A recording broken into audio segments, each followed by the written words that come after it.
30절과 31절의 말씀입니다. 신약성경 183페이지에 있습니다.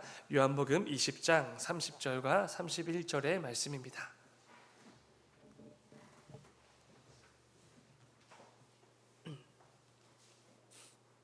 요한복음 20장 30절과 31절 말씀, 다 찾으신 줄 믿고 우리 오늘 본문 말씀 한 목소리로 함께 읽겠습니다. 시작. 예수께서 제자들 앞에서 이 책에 기록되지 아니한 다른 표적도 많이 행하셨으나 오직 이것을 기록함은 너희로 예수께서 하나님의 아들 그리스도이심을 믿게 하려 함이요 또 너희로 믿고 그 이름을 힘입어 생명을 얻게 하려 함이니라. 아멘. 아멘. 잠깐 기도하겠습니다. 사랑해 주님, 아버지, 오늘도 우리를 예배자로 불러주심에 감사를 드립니다. 우리가 예수 그리스도의 그 보혈의 은혜와 그 십자가의 사랑이 없었으면 이렇게 함께 모여 예배할 수 없을 만한 그렇게 비참하고 연약한 죄인들에 불과한데, 이 새벽에 우리를 또 한 번 은혜와 또 사랑으로 을 베풀어 주시사 또 한 번 예배로 나아가게 하심에 주여 진정으로 감사를 드립니다. 이 새벽에도 무엇보다 우리에게 허락해 주신 이 예배의 자리, 우리에게 허락해 주신 그 모든 말씀과 그 기도의 자리들이 얼마나 값지고 복된 자리인지를 분명히 믿고 인식하며 이 자리로 나아가는 우리 모두가 될 수 있도록 주님 인도하여 주시옵소서. 아버지, 오늘 오랜만에 수요 전도대와 중보 기도팀이 다시 시작이 됩니다. 아버지, 그 가운데 함께 해주셔서 특별히 우리 수요 전도대가 예수 그리스도의 그 복음을 가지고 길거리로 나아가 복음을 증거하게 됩니다.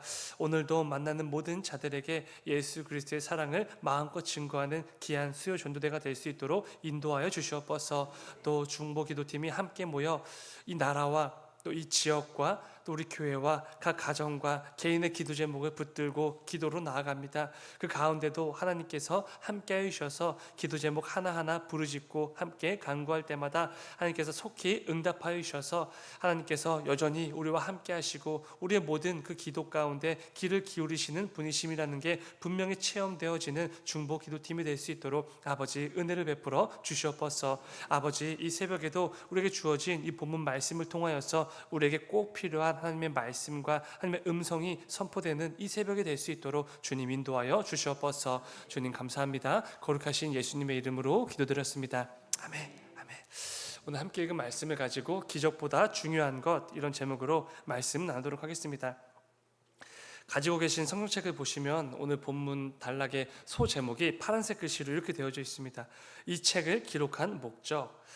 그러니까 사도 요한이 이 복음서를 기록한 목적을 이 본문 이 단락을 통해서 밝히고 있다, 이런 의미가 될 것입니다. 본문을 보면은 요한이 이 단락에서 밝히고 있는 것은 크게 두 가지로 보입니다. 첫 번째는 예수님이 행하신 표적은 지금 이 복음서에 기록된 것들보다 훨씬 더 많다라는 것이고, 다른 하나는 예수를 믿고 그 이름을 힘입어 구원을 얻도록 하기 위해 이 책을 기록했다, 이런 목적에 대해서 밝히고 있습니다. 생각해 볼 부분은 두 번째에 해당되는 예수를 믿고 그 이름을 힘입어 구원을 얻게 하기 위함. 이 내용은 그냥 우리가 읽어 내려가기만 해도 정말로 중요하고 필요하다, 이렇게 느껴지는 중요해 보이는 구절입니다.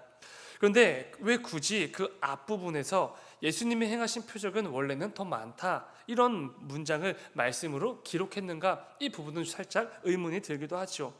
혹시 요한이 이 말씀을 통해서 예수님의 그 위대함, 하나님 되심을 더 드러내기 위함으로 이 말씀을 기록했을까라는 생각이 들기도 합니다. 물론 그렇게 볼 수도 있겠지만 사실 이 30절 말씀은 빠져도 오늘 본문 말씀을 읽어 내려감에 있어서 전혀 문제될 것이 없을 만한 그런 내용의 말씀입니다. 예수님의 전능하심, 예수님의 하나님 되심은 이미 요한이 기록하고 있었던 7가지 표적을 통해서 확연하게 드러나고 있기 때문에 그렇죠.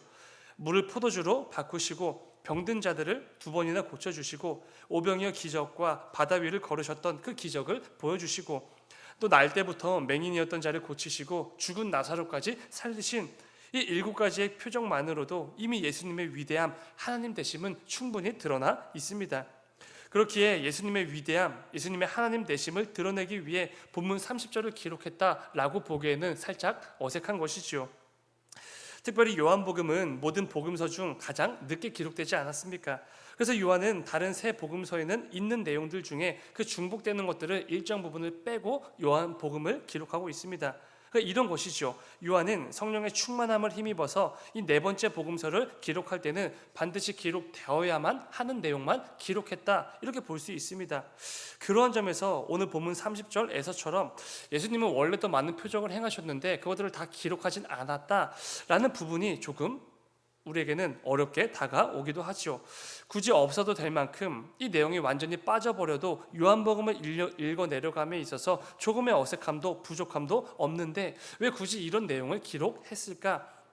우리는 오늘 말씀을 통하여서 이 30절을 묵상할 때 필요 없었던 말씀이 굳이 기록되었다, 이렇게 보기보다는 하나님께서 성령 하나님을 통해 요한을 통해서 이 말씀을 기록할 때 굳이 없어도 될 만한 이 내용을 기록했다라는 것은 이 본문 30절을 통해서 오늘 우리에게 주시는 중요한 메시지가 있기 때문이지 않겠습니까?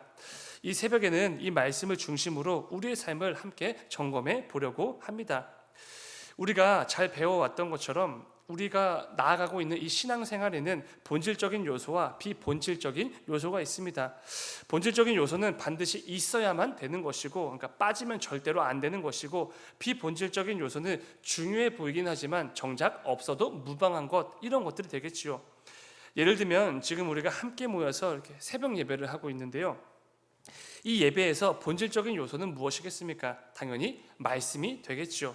말씀이 빠져버린 예배는 상상도 할 수가 없습니다. 또 하나를 뽑자면은 기도가 될 것입니다. 우리의 예배에서 하나님께 나아가는 그 기도와 간구가 빠져버린다면 예배라고 할 수가 없을 것입니다. 그런데 여러분이 앉아있는 의자나 여러분들의 성경책을 받치고 있는 테이블은 어떻습니까? 물론 없으면 불편은 하겠죠. 그런데 물론 중요해 보이긴 하지만 또 필요해 보이기도 하지만 이 의자와 테이블이 없다고 해서 우리가 하나님을 예배함에 있어서 어떤 문제가 생기지는 않습니다. 비본질적인 것들이죠. 이처럼 우리가 하나님의 자녀로 신앙생활을 이어감에 있어서 반드시 필요한 본질적인 요소가 있고 없어도 무방한 비본질적인 요소들이 있다라는 것입니다. 그런데 문제가 무엇이죠? 우리가 신앙생활을 하다 보면은 종종 이 두 가지를 헷갈려 한다는 것입니다. 이게 앞뒤가 바뀌는 것이죠. 반드시 필요한 것인데 마치 필요하지 않은 것처럼, 별로 안 중요한 것처럼 여긴다거나, 실제로는 필요하지 않은 것들인데 너무나 중요한 것처럼, 마치 목숨과도 같은 것처럼 이렇게 붙들고 신앙생활을 할 때가 얼마나 많은지 모릅니다. 문제는 이런 형태의 신앙생활은 하나님 보시기에 온전한 신앙생활이 될 수는 없다라는 것입니다. 반드시 하나님께서 기뻐하지 않으실 만한 그 신앙생활의 모습으로 나아가게 되는 것이죠.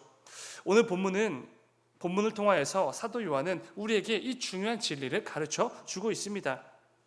그렇기에 우리는 신앙생활을 함에 있어서 본질적인 것에 집중해야 된다, 이 메시지를 주는 것이죠.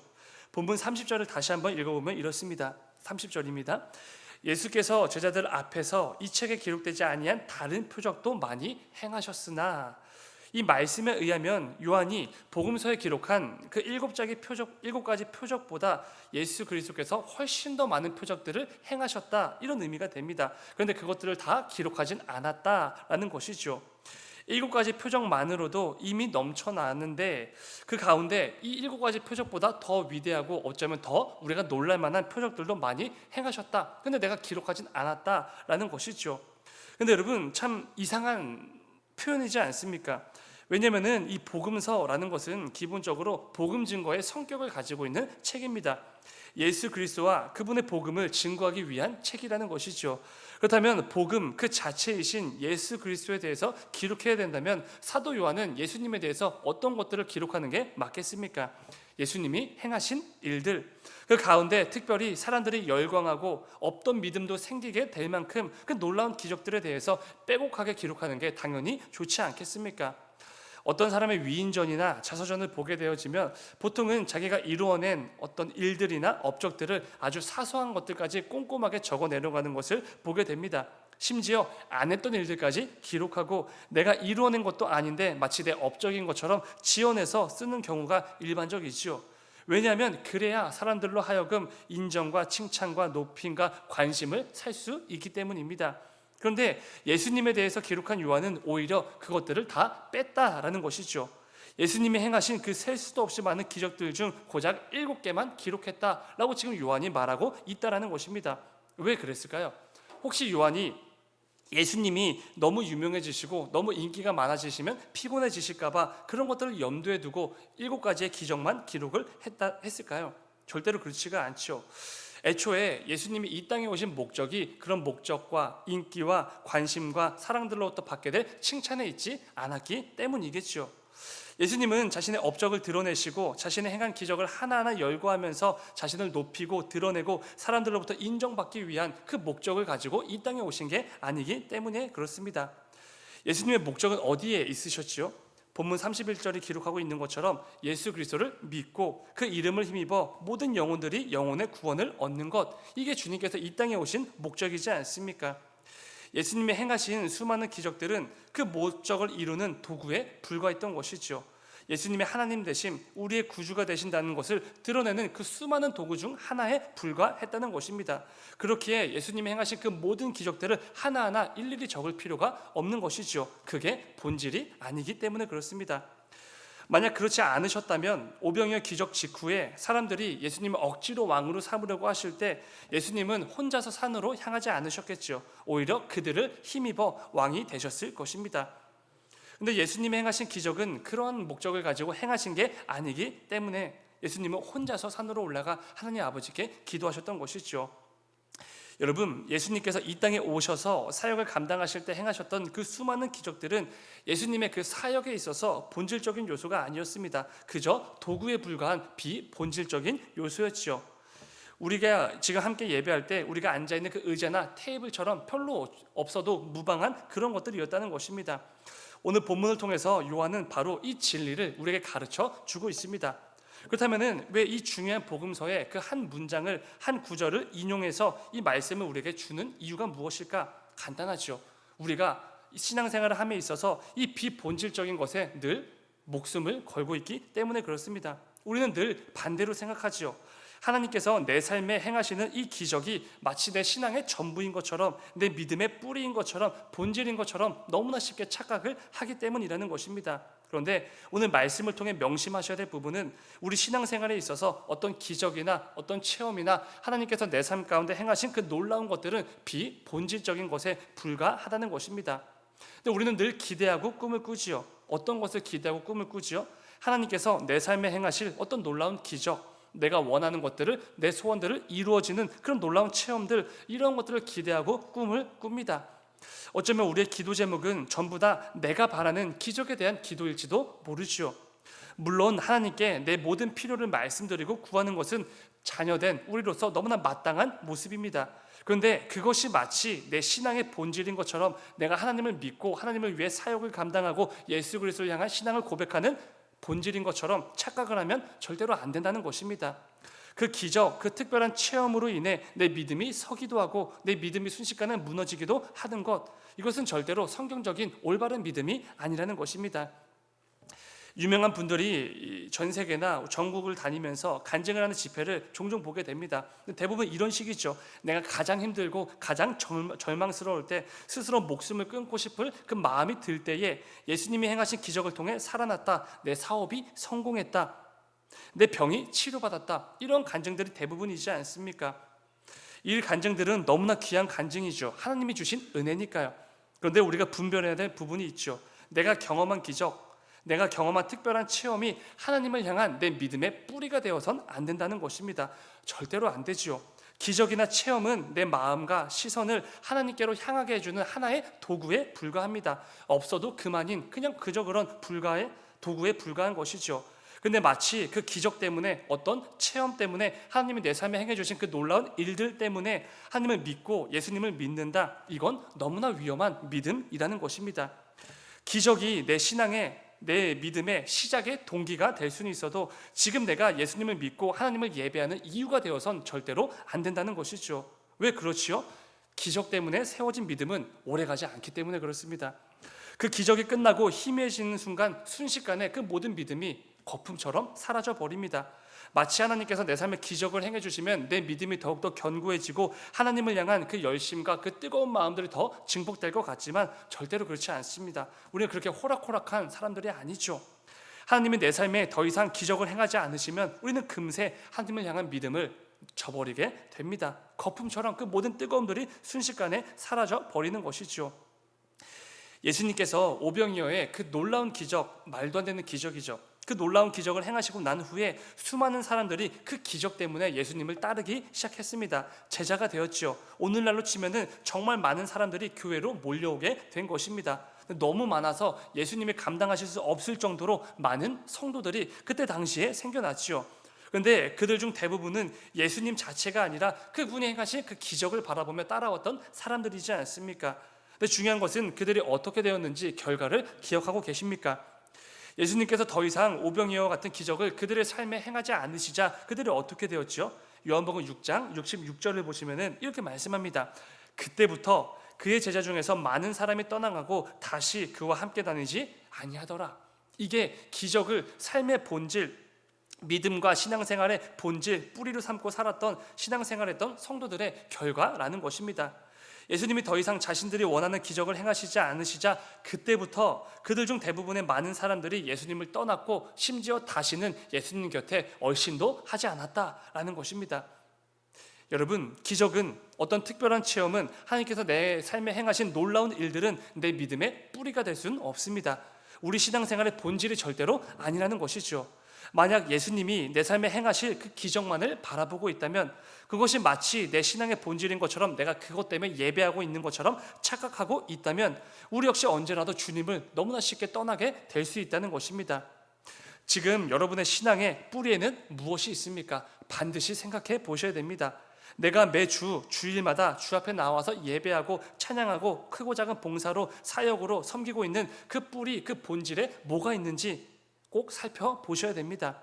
성경적으로 그 신앙의 시작은 다 다르지만 신앙생활을 이어가고 있는 현재의 이유는 모두가 동일할 수밖에 없지요. 그렇다면 성경이 말씀하는 내 신앙생활의 본질이자 지금 내가 하나님을 믿고 예배하는 그 뿌리에 뭐가 있어야 되는 것입니까? 요한이 오늘 본문을 통해 분명히 말해주고 있지요. 31절 오직 이것을 기록함은 너희로 예수께서 하나님의 아들 그리스도이심을 믿게 하려 함이요 또 너희로 믿고 그 이름을 힘입어 생명을 얻게 하려 함이니라. 여러분, 하나님의 아들이신 예수 그리스도, 우리를 영원한 생명에서 건지시고 생명을 주실 수 있는 유일하신 분, 그 예수 그리스도, 그분만이 우리 신앙의 본질이자 뿌리이자 근간이 되셔야만 한다라고 지금 요한이 호소를 하고 있는 것입니다. 만일 내 신앙의 뿌리가 십자가에 달려 죽으심으로 나를 하나님의 자녀로 삼아주신 그 예수 그리스도에게 있지 않다면 우리 신앙은 절대로 하나님께서 기뻐하시는 신앙이라고 할 수가 없다라는 것이죠. 사랑하는 여러분, 오늘 말씀을 통해 내 신앙을 꼭 점검해 보시기 바랍니다. 내 신앙은 오직 예수 그리스도를 뿌리로 한 본질적인 것을 바라보는 온전한 신앙입니까? 아니면 내 삶에 일어날 기적과 신비한 체험을 구하며 비본질적인 것을 바라보는 온전하지 못한 신앙입니까? 부디 오늘 말씀을 기억하시면서 저와 여러분의 신앙생활의 모습이 오직 예수 그리스도 한 분만을 바라보며 주님 한 분만으로 만족한다는 그 고백을 매일 매순간 쏟아내는 온전한 신앙생활이 꼭 되시기를 주님의 이름으로 축원을 드립니다. 잠시 기도하겠습니다. 사랑의 주님, 아버지, 우리에게 허락해 주신 참 많은 은혜들이 있습니다. 그런데 하나님께서 내 삶에 행하신 어떤 기적이나 그 특별한 체험이나 그 신비한 것들이 마치 내가 하나님을 예배하고 예수 그리스도를 향한 신앙 고백을 하는 어떤 본질인 것처럼 착각을 하며 신앙생활을 하고 있지는 않은지 이 새벽 점검하고 돌아보는, 또 회개하는 은혜가 있을 수 있도록 아버지 우리를 인도하여 주시옵소서. 예수 그리스도께서 우리 신앙의 본질이자 뿌리이자 근간이 되시는 유일한 분이신데 우리가 예수 그리스도 외에 다른 것들에 눈이 멀어서 다른 것들에 집중하여서 그렇게 신앙생활을 하고 있지는 않았는지 꼭 점검할 수 있도록 은혜를 베풀어 주시옵소서. 그래야 해서 우리의 신앙생활이 남은 모든 그 믿음과 신앙의 여정들이 지금까지는 때로는 엉터리였고 때로는 너무나 연약한 모습들로 가득했다면 이제부터라도 오직 예수 그리스도 한 분만을 바라보며 주님 한 분만이면 내가 만족한다라는 고백을 쏟아내는 온전한 신앙생활이 될 수 있도록 아버지 인도하여 주시옵소서. 주님 감사합니다. 거룩하신 예수님의 이름으로 기도드렸습니다. 아멘. 너희는 이렇게 기도하라. 하늘에 계신 우리 아버지,